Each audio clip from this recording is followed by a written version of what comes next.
শর্ত দিয়েছি, তোমরা প্রয়োজনে দাম বাড়াতে রাজি আছো কিনা। আমরা সেই উৎসাহকে, আমাদের সেই বাজার, বিয়া শাদীর অনুষ্ঠান, সামাজিকতা, পরিবার, ব্যক্তি জীবন, কোন জায়গায় আমাদের ইসলামের স্থান নাই বললেই চলে। সবকিছু শয়তানের ইলমের মধ্যে আমরা চলে গেছি। কত সত্য না সত্য না? কেন আমরা পারবো না আজকের এই লক্ষ লক্ষ মানুষকে বাজারকে অশ্লীলতা মুক্ত, দুঃখাবাজি মুক্ত, বেজাল মুক্ত বাজার করতে পারি না? আমরা স্বেচ্ছা ব্যবসাকে আমরা প্রতিষ্ঠিত করতে পারি না? আমরা কি মসজিদের মেম্বার থেকে উস্তাদে রসুলদেরকে গাড় করে বের করে দিতে পারি না? আমরা কি খানকা দিয়ে মানুষের অন্তরকে ইসলাম করে আবাদ করে এই জমিনে আহলে সুন্নতের গাড়ি তৈরি করতে পারি না? আমি এই জন্য আপনাদেরকে বলতেছি যে কোন বিশেষ নিয়ে যেন আপনারা চিৎকার না করেন। সাহেব কিবলা কোন খানকা নিছক খানকামুখী পীর ছিলেন না। তিনি শুধুমাত্র খেদমতে খলকের পীর ছিলেন না, তিনি জমানার মুজাদ্দিদ ছিলেন, মর্দে মুজাহিদ ছিলেন। তিনি কেবল লং মার্চ নিয়ে ঢাকায় যান নাই, তিনি এই চকিগঞ্জ থেকে সিলেট পর্যন্ত যাবার পথে বাজার ঘাটে রাস্তায় যত অন্যায় অবিচার দেখেছেন তার প্রতিকারও তিনি করেছেন। তিনি ইসলামিক চেতনা তার মনে প্রাণে সার্বক্ষণিকভাবে তিনি লালন করেছেন। কিন্তু আমি চাই, আমার এক্সপেকটেশন হচ্ছে আমার ভাই বিরাদরের কাছে যে আমরা যেন এক পেশে মুসলমান না হই। আমরা কোন রাজনৈতিক ইসলাম নিয়ে ঠানাফা করি, এটাতে আমরা রাজি নই। আমরা পীরদের সন্তানদেরকে প্রতিষ্ঠিত করার ইসলামে আমরা বিশ্বাসী নই। আমরা মুহাম্মদুর রাসূলুল্লাহ মুকাম্মাল ইসলাম আল-ইয়াউমা আকমালতু লাকুম দীনাকুম, সেই মুকাম্মাল ইসলামের খেদমত গুজার হয়ে ইসলামের সৌন্দর্য এই মহাদেশে বাড়াতে রাজি আছি না? আছে না?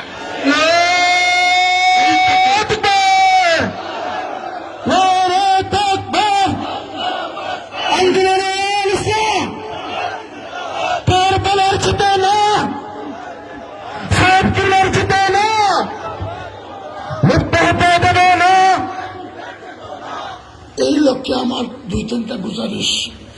একটা হচ্ছে যারা মুরিদমুখী আছেন, আপনাদের সকলকে আমি আহ্বান জানাচ্ছি সংগঠনমুখী হয়ে যান। তার কোনো আপত্তি আছে?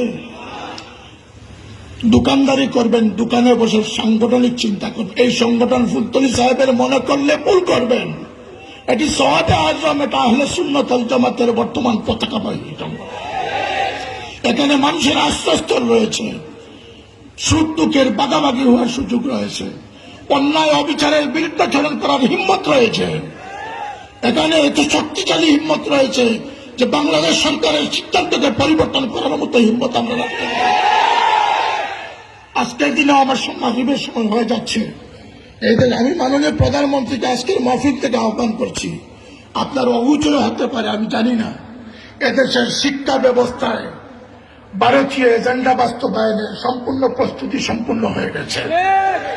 আপনি একমাত্র ব্যক্তি চাইলে পারেন এই হলক থেকে এই বাংলাদেশের কোমলমতি শিশুদেরকে, শিক্ষানুরাগী সন্তানদেরকে ইসলাম বিমুখতা নাস্তিক বানানোর থেকে বাঁচানোর জন্য আপনাদের সিদ্ধান্তই যথেষ্ট হবে বলে মনে করি।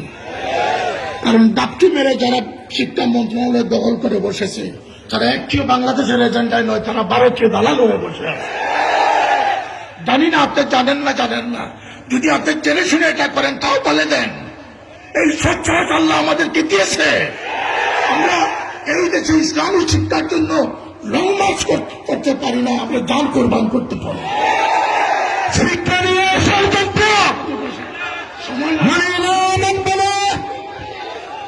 সময় নাই বাবা, সময় নাই। মহানগরী সেক্রেটারি তার জুস উঠে গেছে, সবার জুস থাকা প্রয়োজন। তবে দিনকে প্রতিষ্ঠিত করতে হবে।